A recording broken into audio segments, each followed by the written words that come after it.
What's up, everybody? Welcome back to Structure. I'm H, this is E, Yo, and we're talking about Foundation, Episode 9, The First Crisis. live action. A lot of things happen in this episode. It did not disappoint. There's a lot of things to cover. Before we get into it, make sure you like and subscribe. And all I have to say is, H, let's start. Let's go. Before we get going, I do want to say thank you so much for everybody with all the comments, all the love. We hear you, we see all the comments. Much appreciated. And some of you, a lot of you, most of you, I should say, you guys are hitting everything on the head. Chris Pickles, you were right about the gardener. Yeah, what You're up? right. You brought it. Hit the nail on the head. Perfect. The gardener is a secret plant. Yes. Yeah. And yeah, there's other stuff that you guys have said that, it makes so much sense now. So, thank you so much for giving all those comments. So, excellent. Now, we're going to start the episode. We're going to talk about the situation with Brother Don. And I do want to say, I love how the show started with the Gaal narrating the history of the world, like where they may have come from humans and from planet Earth, how everything evolved. That was very interesting to me. It made the show even more interesting. What do you think? It gave it more context. I hate the fact that I think that we're such fans that anything out of sorts, anything that's like slightly out of detail, we take it as a clue and it alludes to everything else that's going on. So it alluded to what was going to happen, but I appreciate that they put it in there. I just got to say, hey, Apple, for season 2, hide some stuff, but this was a good episode. Go ahead. Yeah, certainly. So we start the episode with Brother Don in a very precarious situation, having this game of chess in a way, mental game of chess with Brother Dusk, getting found out, having to, you know what, I have to get out of here. I have to be out because they're coming for me. And how did that work out for him? So Dawn is in trouble. Dawn failed the test. If you notice, Brother Dusk, actually, let's take a step back because Dawn was planning to escape, but before he got a chance to execute it, Brother Dusk sends the Master of Shadows into the room. No, he tested him. And he tested him by showing him the mural on the wall. How many birds do you see? I see 3. Yes, that's right. No, you're wrong. There was actually 6 birds, but because he was colorblind, he didn't notice it. He had to use special adapters for colorblindness in order to see that he had just failed Dust's test. And after that, Dust puts him on warning. Dust wants to either kill him or lock him up. He can't kill him really, but he wants to lock him up somewhere until Brother Day comes. So Brother Dawn is in jeopardy. He does manage to slip away. H, what happens after that? So we see that he escapes, and the security in this palace is very lame because he's like, "Whoop, guards over there, guards over here." It's like getting into a fight with stormtroopers. But it makes sense after you see the whole episode. It kind of makes sense why he was able to escape. Yeah. Then we see that he makes it to Azor's home based on what her descriptions of how to get to her house, and he thinks it's gonna be all rosy. But that did not pan out too well. I have to say, I felt really bad for Brother Don because I kind of like him as a character, and I was kind of rooting for him. And on the low, and like maybe he's gonna be the first Cleon clone that's gonna really lead a revolution. He ain't gonna make it. He's not gonna be the first. They ain't gonna make it, right? No. Big shout out to Leslie. To paraphrase, when it's your time, you got to go. If you got to go, you got to go. And Brother Dawn is a defect by Brother Day and by Brother Dust and probably Brother Day's definition. And he's only there. He only has one job, and that's to be the perfect emperor, perfect clone. And he's not. And that's clear. And not only that, but as Brother Dust said, he's naive and gullible, got himself in trouble, nearly got killed. Who knew that there was we did. Did we say that there was no, sorry. Chris Pickles said that there was the gardener was secret. The gardener was a plant. The gardener was a plant. I love that line. Yeah. So the gardener was a plant, and what else happened? Oh, she tried to kill him. So thankfully, Brother Dusk is not naive. He knew something was happening all along, and he was able to prevent Brother Dawn from being killed. But it was a very badass action sequence, but it was so sad to see this man's world broken at that particular moment. He see his girl just with another guy that looks just like him. So it's like, English accent. He's yeah, way the English cooler. accent. He could imitate him just as well. Yeah. And then we find out that somehow someone want leak a genetic material out, and they were able to duplicate against another clone. And we finally found out that somehow Brother Don was tampered with when he was being cooked and baked to become a clone. Sabotaged. And that's the reason. It's not even his fault. The poor guy is not even his fault what he's going through. He just wants to live, but he probably won't because he only has one job and he's not going to be able to do that job, unfortunately. We'll see if Brother Day has a change of heart, but he probably doesn't. And I'm willing to put my money that, they're just going to boot up new clone and away with you. I was wrong that they didn't kill Azura, but they did arrest her. I thought that she was done. I But don't know. I think these people are cruel, and what she's gonna go through is not gonna be easy. no, I she's, think yeah. it's not gonna be pleasant for her. Yeah, her life as she knows it is over, but we'll see because there's ultimately somebody got to the emperor, and this will probably be on a preview, but somebody got to the emperor or to Brother Dust when he was in incubation to sabotage them, and there's a link that Brother Dust needs to get to. So that's another story for later. No, by far, I have to say the whole Cleon stories, the whole arc is being my favorite part of the whole show so far. Let us know if you like that so far in the comments. I think the interactions between the brothers have been really, really great. And that brings us to the next arc. It was going to be the situation with Salvor waking up in the Invictus after jumping to Terminus. And as we said, Lewis was the one who jumped Yeah. into that seat and sacrificed himself for the greater good. And this is what I was talking about because the Thespian ships and other stuff were in some of the other previews. We were able to figure out what happened or what was going to happen somehow. And I wish I wish Apple had hidden that a little bit, but it's all good. We figured it out. Yes, that happened.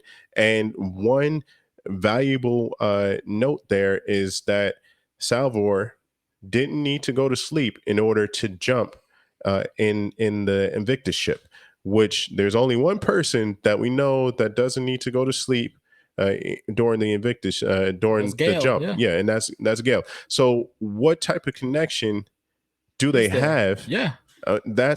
Listen, I'm going to put this up here real quick. What type of connection? How are they connected? How are they able to? And we'll touch on this a little bit.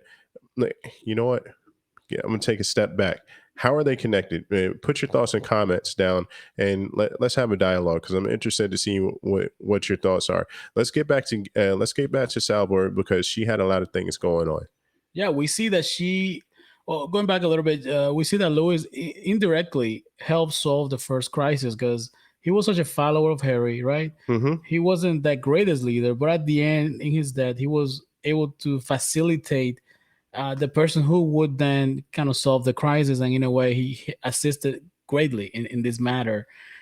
We see that Gail, sorry, Salvor Mm-hmm. is becomes the peacekeeper between the Anacreons, the people at Terminus, and we see that she figures out the cube by having the visions of how to use the cube with how Gail figured it out. Yeah. So So that even she somehow taps into, and this isn't the first time, she somehow taps into Gail's visions in order to unlock certain keys, the cube, and also to unlock the vault, which we'll touch on in a moment. But during these important times, she has that connection with Gail somehow that gives her the intuition of what to do. So there's somehow, if there's not a connection, we can at least say that they have the same mind strength because they're both able to withstand jumps, which nobody, not even the yeah. emperor, can do. So if they're not connected, then they're parallel in some form of fashion. Yeah, they're definitely special. I am excited to find out more about what that connection may be. We already know that Gail can kind of feel the future, and we know that the Salvor can feel things with situations what's happening. So there's a lot of points of connections there. So that's gonna be interesting to see in the future how they develop this going into season two, going into the next episode. So that's gonna be very, very cool, a piece of the show. Yeah, so Salvor, like as we said, she unlocks a cube, which unlocks the vault, The vault is open finally, and which you know what? this is during a very critical time because everybody's about to kill everybody. Where Yep. the Thespans are about to kill the people on Terminus, and also they're about to kill the Anacreons. Everybody's about to kill everybody. Salvor makes a plea that, you know, hey, we can unite and go against the Emperor. Like we can unite. We got Use Invictus, yeah. exactly. We have a huge weapon. Can't we all just get along? Can't we all be Yep. friends? And can't we go against the person that we really hate, which is the Emperor and everybody on Trantor? So that is a pinnacle moment, and they had to kill Farah in order. The Huntress, yeah. Exactly, in order to get past that, which leads to one of the things that her Salvor's dad had said, where sometimes you have to use the logic in your brain and not let emotion overwhelm your logic, which that was logical. Let's go after our common enemy. And then the box opens and we And we see, find out. We find out. yes. I was right. Tim Cook walks out with a new iPhone. No, I'm kidding. It did not happen. If you didn't watch the show, that did not Man. happen. But Harry is back. He's back again. Oh man. In what form and fashion? Harry in a box. How long you been there, Harry? Been I chilling there, told you. sipping some coffee. Oh man, eating listen, his I'm accent. going to make my own. I'm going to start making my own coffin right now. If that's what you got to do to come back from the dead, listen, hey, I'm gonna start right now. I need to know his secret recipe. But Harry's back. We don't know what form. We don't know if he's Yeah, because now we've seen that he could yeah, be a hologram, like he's on exactly. the ship. Hmm. But there's also a door was open. So is he transporting from some kind of future, from the past? Is he figure out trying traveling at some point? Yeah, Did is he a clone, which I have mentioned before? He cloned himself. You know, this man has an ego. yeah. So what do you think? Like it's just a lot of questions and not enough answers. This is exciting. So one of the key things that Harry says is, and I can't remember the exact words, but it since you're all together, we have a chance. You know, where this is what he envisioned. This is a part, and this is a part of his vision, which is crazy. How far does Harry's plans extend? Like, how much did he account for? What's going on that second Foundation planet where his hologram is going? Are they somehow going to connect with each other? Probably not, because he said they're not supposed to know about each other, right? Yep. So This is the fake foundation, or the one that's gonna be the yeah, hit. Foundation 2. This one's gonna take all the hits. The other one's gonna be the superstar. Yeah, yeah. So it's interesting to see Harry come out. I didn't know whether it was Harry or Gaul. I sort of kind of expected Harry a little bit, but I was hoping for Gaul because I was like, okay, now we got some real vision and direction. But we know that Deep, Harry has vision as well. Go deep ahead. down, I was hoping my boy Rage comes back. I'm like, yes, they brought the man Oh back. Like man, that that would would be be pretty nice. cool. But That would have been it nice to was bring back Rach, man. Hey, R.I.P. Rach. you're a real one. Yeah, yeah. Maybe he'll come back, but we'll see. So Yeah, I mean, I think that's pretty much all that happened in this episode. Yeah, I mean, it was probably my favorite episode of the whole season. It was exciting from beginning to end. It created so much anticipation for the final episode. Can you believe the season's over next week? I yeah, can't. it's the last episode, and with that said, we are doing Dexter. So check us out. We'll be dropping on Dexter New Mondays. Blood reviews. Yeah, we have the first episode. We review it. We enjoy Dexter. We're looking at some other shows that we might check out pretty soon. Witcher, Let us maybe know in the one of comments if those. you want us to do Witcher.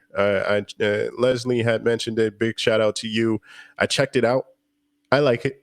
Let us know what your thoughts are about The Witcher or any other shows that you want us to review. Yeah. This has been so awesome. We started the show. We talked about Foundation, and we love the show. We love your enthusiasm for the show. We love reading all the comments, having conversations with y'all. Let us know what other shows you guys like. Let us know what your thoughts are on how Gaul and Salvor are connected. Yep. Yeah. And stay tuned because we're going to bring the heat again for episode 10, the season finale. And we want to hear what your thoughts are as well. So we might even do a live show. I don't know. Let us know if you want us to do a live show. Yeah, let us know. Hopefully you don't. Hopefully you all are busy, but we'll see. We'll see. Let us know if you want us to do a live show. But hey, stay tuned. Make sure you like and subscribe. Until then, I'm E and this is H, and we are On Structure. Later.